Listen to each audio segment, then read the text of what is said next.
கா கா கா கா கா கா காக்கா கூட்டத்தை பாரு, கரைந்து அழைக்குது பாரு. அமிர்தமே ஆனால் தனித்து உண்ணாது, கூடி உண்ணுது பாரு.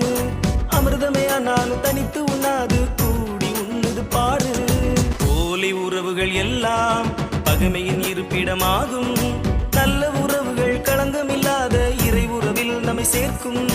நல்ல உறவுகள் களங்கமில்லாத இறை உறவில் நம்மை சேர்க்கும். கா கா கா கா கா கா காக்கா கூட்டத்தை பாரு, கரைந்து அழைக்குது பாரு. அமிர்தமே ஆனால் தனித்து உண்ணாது, கூடி உண்ணுது பாரு. அமிர்தமே ஆனால் தனித்து உண்ணாது.